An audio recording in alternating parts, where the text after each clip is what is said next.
2012 ते 14 दरम्यानच्या मृत कर्मचाऱ्यांच्या वारसांना अनुकंपा तत्वावर महानगरपालिकेत नियुक्ती देण्यात आली आहे। 2014च्या GR नुसार 11 जणांच्या मुलाखती मनपा आयुक्त अरुण डोंगरे यांच्यासह अधिकाऱ्यांनी घेतल्या व त्यांना नियुक्ती देण्यात आली। ऑन ड्युटी मृत झालेल्या कर्मचाऱ्यांच्या वारसांना महापालिकेने नोकरीत रुजू केलंय। 2012 ते 14 या काळात मनपाचे जे कर्मचारी मृत झाले अशांना अनुकंपा तत्वावर या नोकऱ्या देण्यात आल्या आहेत। 2014च्या GR नुसार ही प्रक्रिया राबवण्यात आली। 11 जणांना नोकरीच्या ऑर्डर मुलाखती घेऊन देण्यात आल्या आहेत। मनपा आयुक्त अरुण डोंगरे, नगरसेवक विलास इंगोले, गटनेता बबलू शेखावत यांच्यासह अधिकारी यावेळी उपस्थित होते।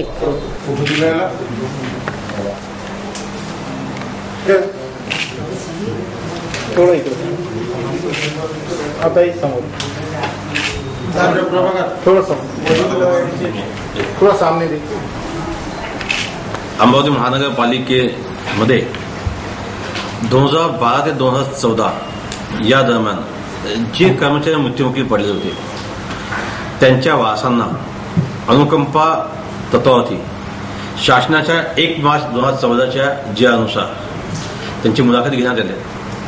एकूण 15 वारसांना आम्ही पत्र इश्यू केले होते, त्यापैकी 11 वारस उपस्थित झाले आणि त्यांना नियुक्तीचा आदेश पण आजच देण्यात आलेला आहे।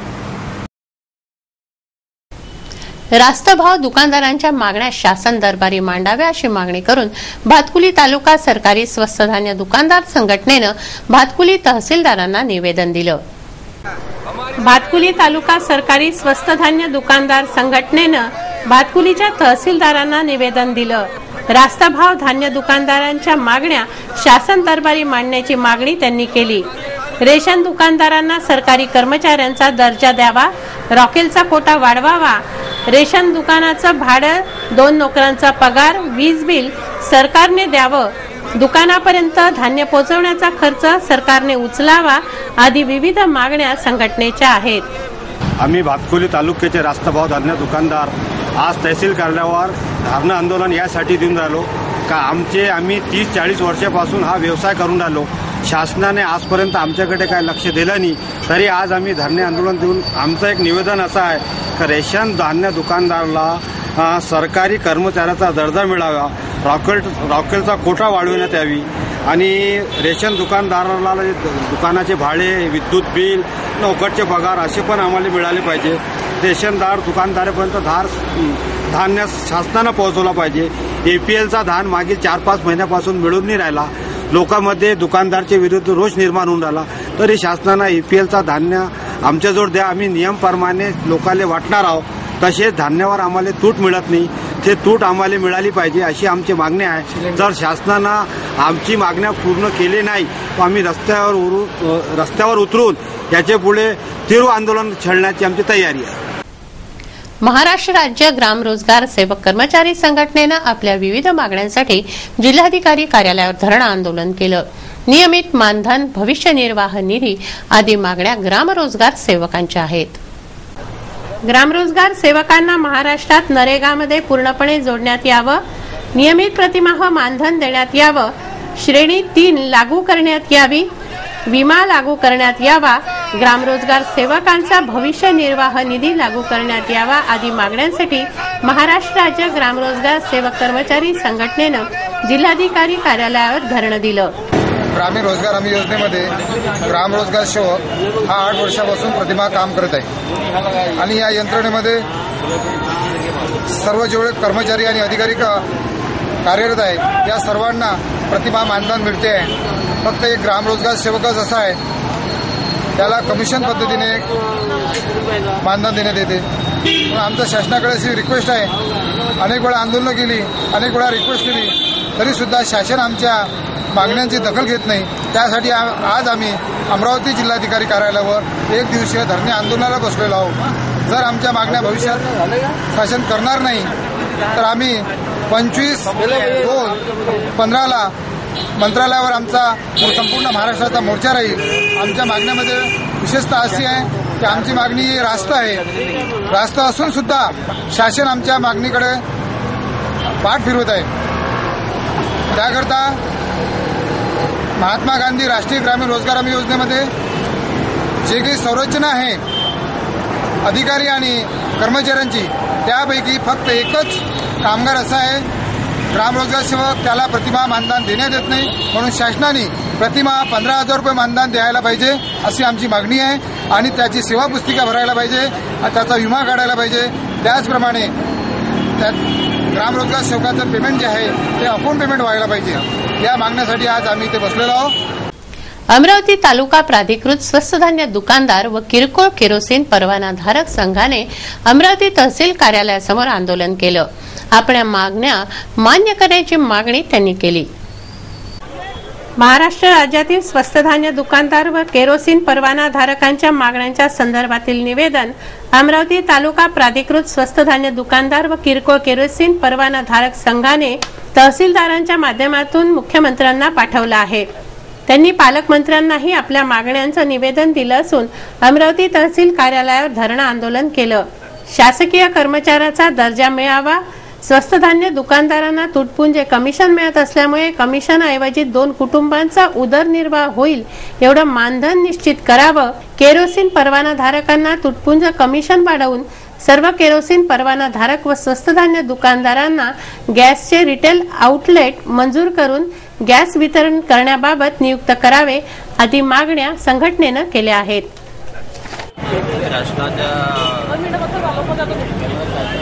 शासनाच्या धोरणाच्या अनुषंगाने आम्ही ते धरणे आंदोलनाला बसलो.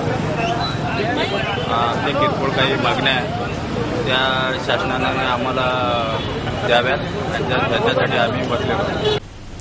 विद्यार्थी शाळांमध्ये जाण्यासाठी वाहनांचा वापर करतात. एक विद्यार्थी मात्र घोड्यावरून शाळेत जातो व घोड्यावरून परत येतो.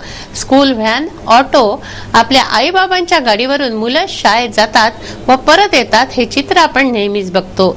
हा मुलगा मात्र घोड्यावरून शाही सवारी करतो. स्कूल चले हम. 200 वर्षांपूर्वी चिखलदऱ्यामध्ये अज्ञात आजाराने थैमान घातलं होतं. त्यावेळी ख्रिश्चनांनी मरियमपूर वसवून तेथे लुई मातेची स्थापना केली होती. 11 फेब्रुवारीला येथे दरवर्षी यात्रा भरते. विदर्भाचं नंदनवन चिखलदरा हे समुद्र सपाटीपासून 3650 फूट उंचीवर वसलेलं आहे. सातपुड्याच्या घनदाट जंगलात वसलेल्या चिखलदऱ्यानजीक 200 वर्षापूर्वी अज्ञात आजाराने थैमान घातलं. त्यावेळी ख्रिश्चनांनी माता मरियमची स्थापना केली होती. मरियमपूर येथील या ठिकाणी दरवर्षी 11 फेब्रुवारीला लुई मातेची यात्रा भरते. मोठ्या संख्येनं भाविक येथे जमतात. हर साल 11 फरवरी को लूर्द माता का यात्रा रहता है चिखलदरा में. हरियाली और वादियों में बसा हुआ चिखलदरा जो विदर्भा का पर्यटन स्थल है, जहां पर बहुत सारे लोग प्रार्थना के लिए और अन्य कारणों के लिए जाते हैं. वहीं पर मरियमपुर गांव में लूर्द माता का एक मंदिर है. उस मंदिर में लूर्द की माता, जो ईसाइयों का बहुत बड़ा प्रार्थना स्थल है, वहां पर बहुत सारे राज्यों से, न बल्कि अपने महाराष्ट्र से बल्कि अन्य प्रदेशों से भी बहुत सारे ईसाई गण वहां पर प्रार्थना के लिए आते हैं. लूर्द की माता, ऐसे कहा जाता है कि तकरीबन 200 साल पहले जब वहां पर आदिवासियों के बीच में बहुत सारी बीमारियां फैल गई थी, तब वहां पर कार्य करने वाले फ्रांस देश के पुरोहित और होली क्रॉस संस्था के सिस्टरगण, उन्होंने उन आदिवासियों के लिए अच्छा स्वास्थ्य प्राप्त करने के लिए उनको मरियमपुर गांव में लाए. वहां पर उनके लिए प्रार्थना की. लूर्द की माता ने वहां पर दर्शन देकर लोगों को प्रार्थना करने के लिए कहा, ताकि सब लोग अच्छे हो गए.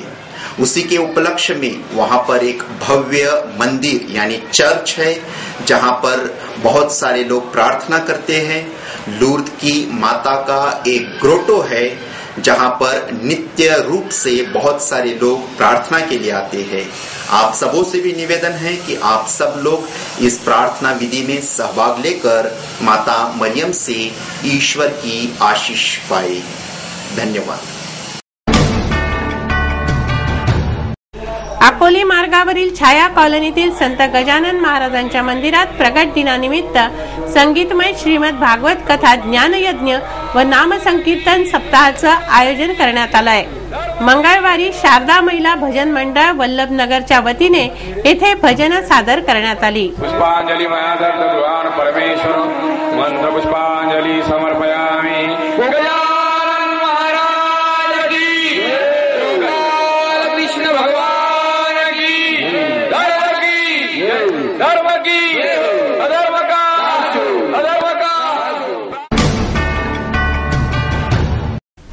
वाहिद खान शिक्षण महाविद्यालयातर्फे रक्तदान शिबिराचं आयोजन करण्यात आलं।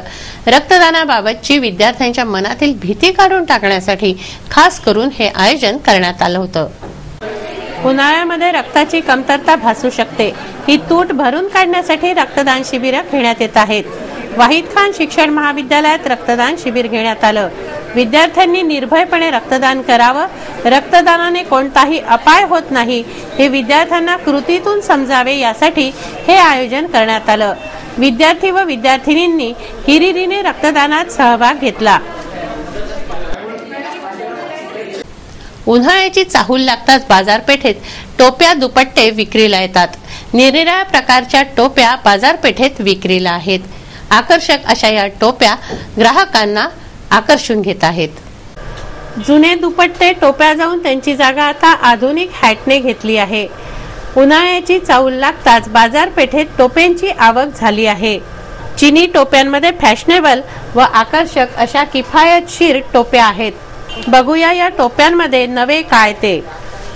सूरज की तपन दिनों दिन बढ़ती जा रही है और इस तपन के लिए बाजारों में फ्रूट के अंदर तरबूज वगैरह आ गए हैं और आपने देखा होगा तो लू से, गर्मी से, धूप से बचने के लिए तरह तरह की टोपियां बाजार में आ गई हैं। तो आइए हम मिलते हैं। श्रीमान, आपका शुभ नाम? अविनाश छबलानी।